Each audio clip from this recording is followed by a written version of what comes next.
So we are looking at the Free Comic Book Day special. All In Absolute Universe, clunky title as per usual. Much like the All In special, they did kind of the two, halves, like the flip book kind of thing. Not that they're related to each other in any way. They don't like meet in the middle or anything. They're just two separate stories. But one's, main universe. It's a Superman tease for stuff that's going to go on in Superman Unlimited, and then the Absolute stuff's teasing. We don't even know where exactly it's teasing for. We just know it's going to be an Absolute thing this summer. Yeah, it was very, very amorphous, that back one, which but I liked it, so that's good. Amorphous but good. Have some thoughts about the Superman story, though. Yes. I'm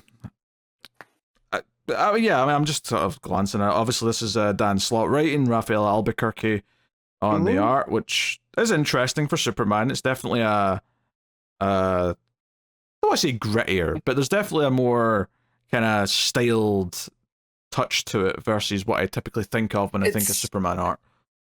When I think of Albuquerque as well, it's very, very bright, right? Like we're used to the blues and the oranges, right? Like in American Vampire. Wait, you're saying confusing people? Wait, are you saying it's normally bright? No. This is very bright compared to what I'm used to with Albuquerque. The sentence made it sound like you thought when you think of Albuquerque, you think of bright, and I'm like, no. What? No, no, the opposite. No. But this with Superman, and it's almost disorienting. So if that's what they're going for, great. Yeah, it definitely is weird. Yeah, so the setup of this is that Lois has been backed by the ex-wife of Morgan Edge, who's got all of his money, or at least half of his money, and is building a media empire and wants the Daily Planet to spearhead it because she wants truth. She wants false news to be beated out, and the Daily Planet to sort of lead that charge.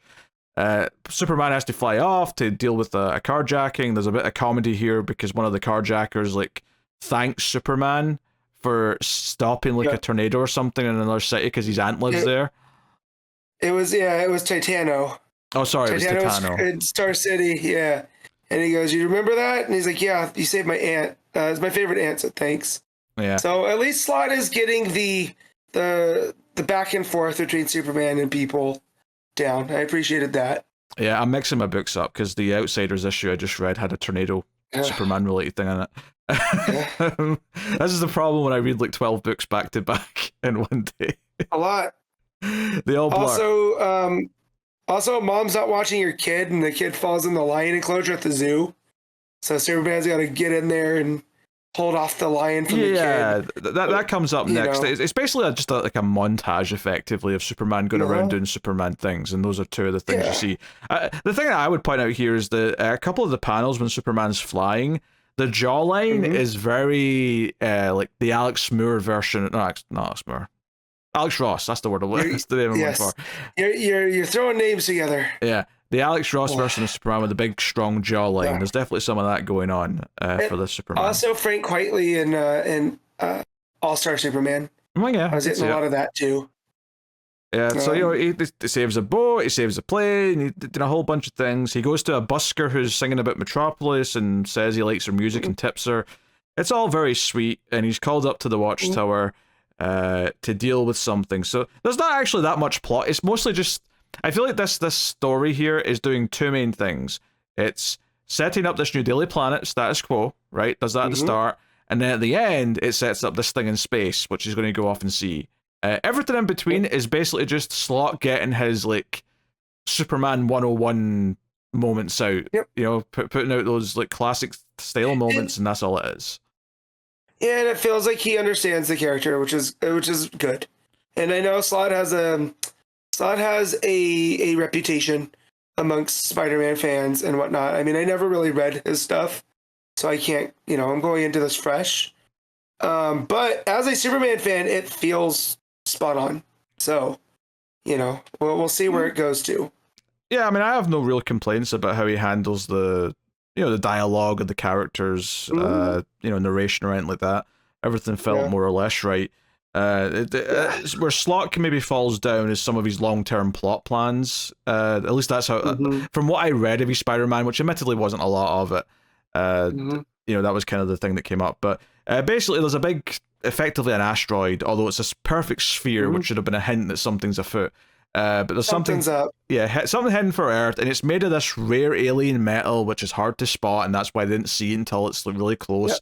So Superman goes out to find it. He goes to try and break it. He knows it'll be really tough, but it turns out that this metal that was sort of what they thought it was made of was only a very, very thin layer on top.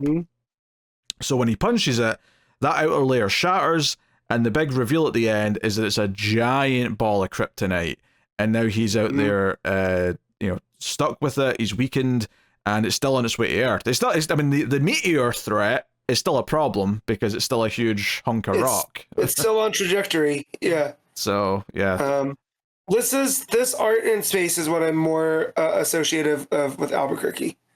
To drive that point home again. Oh yeah, because you get shadows. Yeah, space is a good place for shadows, so he gets to flourish there a little bit. This is an interesting cliffhanger to lead off in terms of because it says to be continued in Superman Unlimited issue 1. So is issue 1 going to recap this a little bit, or is it just going to start off with this? This feels like a condensed issue 1, right? He almost took the outline for issue 1 and then pulled some stuff out to get it to the page count. Because it's almost not like it feels like a full story, but this is like a cliffhanger that you would leave the issue on. So yeah, I don't know how they're going to open issue 1. I mean, I'll tell you this right now. Superman in space or what? Yeah, when the collection comes out, this will be in the collection before issue 1. It's issue 0. Yeah. Let's just call it what it is. It's issue 0 of this book, and that's fine. It's just a little bit strange because naturally, when you make an issue 1, you expect a lot of people will jump onto it because it's an issue 1. And I'm just curious how they're going to start this, given that it's meant to pick up from this cliffhanger. But I mean, I suppose they could basically just put in the last 3 pages of this at the start. Yeah. Because that's all you need. You just need him go to the Watchtower, and then those last 2 pages, and then boom, you're done.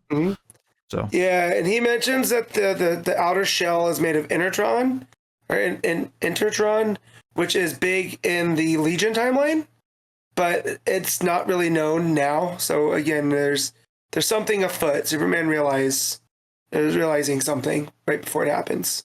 Yeah. Before the shell, he cracks it and it's, kryptonite behind there. So, no, very curious. It does seem like someone's done this intentionally. It feels too manufactured to just be a... Oh, yeah, there's no spheres in nature, right? That's like a thing. Spheres are very man-made. So set my balls. Yeah. I can't. I'm too delirious on cold medicine right now, man. I just wanted to pop Matt. I thought that'd make him laugh. I know. It did. I tried not to, but I'm weak. Nothing weak about laughing at a good testicle joke, Matt. Nothing weak about it at all. No, that's absolutely not. Those are my favorite. Usually they're low hanging. But I'm just none. No, too far. Just cheap. There's the mute. Where's the cough button? I appreciate you going for the button at least.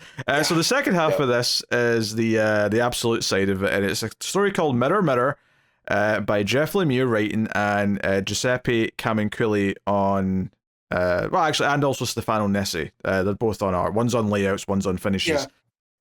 So I suppose the natural assumption based on the fact that Lemire's writing the Flash book in the Absolute Universe and the fact that this is going to deal with Mirror Master, you would expect that means this is probably a lead into an Absolute Flash story.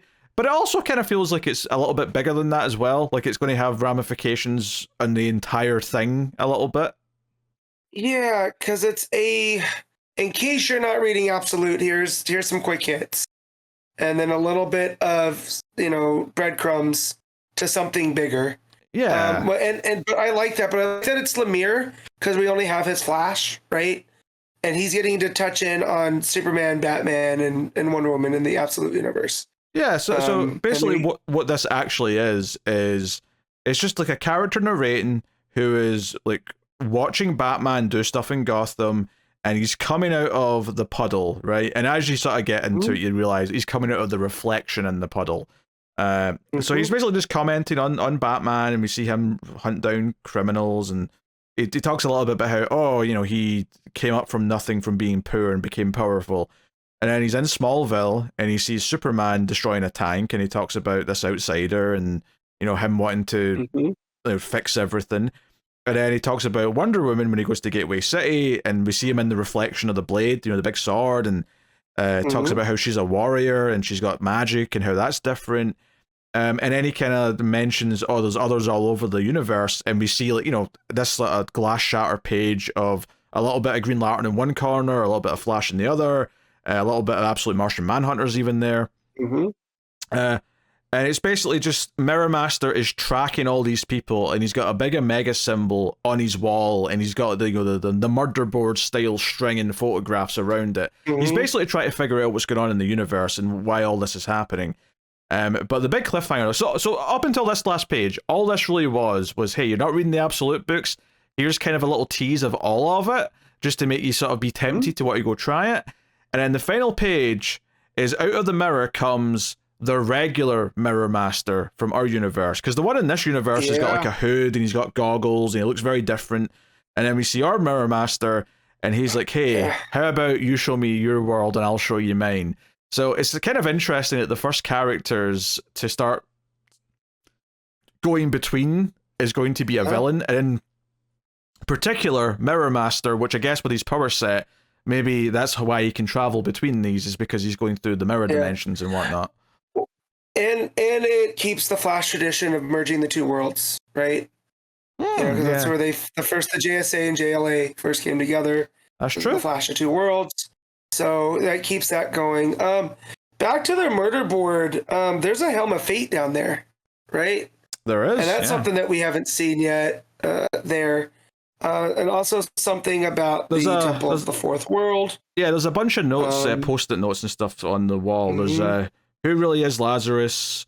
There's what is the Temple of the Fourth World? There's to what end the Omega Men? There is the beginning is the end. There's who is the White Martian? There's complete psychospheric collapse, whatever the hell that means. There's that screams Martian Manhunter. Oh sure. There's also Despair. Oh, not Desparo. Despero. Sounds like a drug. Yeah. And then how far out is the world that's coming? So basically, this Mirror Master's kind of like recognizing that this other world's going to collide with theirs. So I'm assuming that that's where this is all heading, is that if the heroes of both worlds don't do something, they're going to end up destroying each other in some way, and that's maybe what the big events are eventually going to be, I assume. Yeah, because when he's talking about Wonder Woman, he talks about that there's something at work that he can't put his finger on. There's something missing. And I'm wondering if that's the, because we all know the Absolute Universe started because Darkseid died, right? He was tired of being in the game. He decided to take control. Yeah. That was the All-In special last year. So I'm wondering if his absence is what's being felt there by Mirror Master, and that's what's going to pull the two worlds together. Here, but again, having it be Martian Manhunter, having it be Mirror Master, I think is really cool because of what that means for the mirror realms and time and all this other type of stuff. Because usually this would be like Booster or Rip Hunter, but having it be Mirror Master, I think, is a fun little twist on what we normally get. Yeah, and Mirror Master notably was not on the Rogues that we've seen so far in Absolute Flash. Maybe he'll pop up there later, but like as of yet, we have not seen him in that book with the rest of that team. So curious to see where they go with all this stuff. But I mean, this Absolute half definitely felt like the part that was teasing big stuff, because it's kind of starting to say, hey, these two worlds are going to become aware of each other, and who knows how many characters will start mingling between them before we get the big characters, before we get Batman meets Batman and Superman meets Superman and so on and so on. So yeah, I mean, as far as Free Comic Book Day things go, I think it was a perfectly fine special. It was like, hey, here's a teaser for the new Superman book, here's a teaser for some Absolute stuff that's coming up. I am judging it a little bit more leniently because it is like a free thing. It's not meant to be a complete satisfying story. Yeah, I mean, I would feel the Absolute side felt more like an appetizer than the Superman part. Superman just felt like a couple bites of something, right? Yeah. Well, I think the Absolute one felt more like it was more exciting just because it's you know, because the Superman one's just kind of like, hey, this is just kind of a starting chapter of that new book that's coming, whereas the Absolute one's bigger. It's like when we get the previews at the back of the issues. That felt like an extended preview. Whereas the Absolute book felt like this is actual, like almost like a teaser for things more properly. And and it's nice to be excited about LEMIRE, right? Because we're not big on his JSA right now. So knowing that there's still some stuff in there, you know, let him get all the bad stuff out with JSA, I guess. I mean, I wish that wasn't the case, but no, I know, but I mean the fact that you were. Because I didn't know how you felt about this, but I was very excited. So to see that we lined up on the Absolute part is a nice feeling. Oh yeah, the Absolute universe in general is not really letting me down yet. I mean, obviously there's degrees of good in it and great, but like it's not letting me down yet. I would say, and I'm not mad at this yet either. So yeah, but yeah, it's just a weird thing. Obviously it's free, so everyone should check it out regardless because why not?